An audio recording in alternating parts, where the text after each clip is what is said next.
আজকের ড্রামাটার গল্পটা হলো এক নইলে জোয়ালা শেয়াল ইউনহোকে নিয়ে। শুরুর দিকে সে মানুষ হতে চাইত, কিন্তু একদিন নিজের সবচেয়ে কাছের বন্ধুর ভবিষ্যৎ দেখে ফেলে, যেখানে সারাজীবন শুধু কষ্ট আর দুঃখ। এইটা দেখার পর ইউনহোর মনে হয় মানুষের জীবন আসলে খুবই দুর্বল আর কষ্টে ভরা। তাই সে মানুষ হওয়ার ইচ্ছাই বাদ দেয়। এরপর গল্পটা যায় ৯ বছর আগে। এখানে দুইটা হাইস্কুল ছেলের কথা দেখানো হয়। একজন উষক, ধনী পরিবারের ছেলে, ফুটবলে ভীষণ ভালো। আরেকজন সিয়ল, গরিব কিন্তু ট্যালেন্টে উস্কের চেয়েও এগিয়ে। উস্কের পরিবার স্কুলে পাওয়ারফুল হওয়ায় কোচ সিয়ালকে চাপ দেয়, যেন উস্কের সুযোগ নষ্ট না হয়। সিয়াল দাদির সাথে থাকে, পার্ট টাইম কাজ করে কোনোমতে জীবন চালায়। অন্যদিকে ইউনহো এখন ধনী আর ক্ষমতাবান লোকদের কাছ থেকে টাকার বিনিময়ে ইচ্ছা পূরণ করে।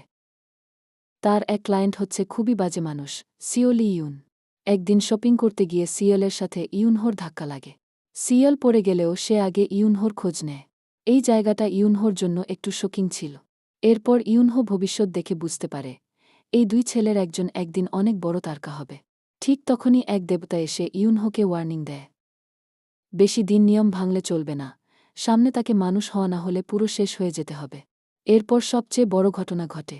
মদ খেয়ে সিওলি ইউন গাড়ি চালিয়ে উষককে ধাক্কা মেরে পালায়। সিয়ল সত্যটা পুলিশকে বলতে চায়, কিন্তু লি ইউনহোকে দিয়ে তার স্মৃতি বদলাতে চায়। ইউনহো যখন সিয়লের স্মৃতি বদলাতে যায়, তখন সে দেখে ভাগ্য উল্টে গেছে, এবার সিওলি হবে সেই বিখ্যাত ফুটবল প্লেয়ার। এই শকে ইউনহোর আসল রূপ বের হয়ে আসে, তার ৯টা লেজ। এই এপিসোড এখানেই শেষ। পুরো ড্রামাটার মেইন কথা হল ভাগ্য কি সত্যিই বদলানো যায়, আর ক্ষমতা থাকলে মানুষ কতটা বদলে যায়। বন্ধুরা, পরবর্তী এপিসোড দেখার জন্য অবশ্যই আমার চ্যানেলটিকে সাবস্ক্রাইব করে রাখবেন।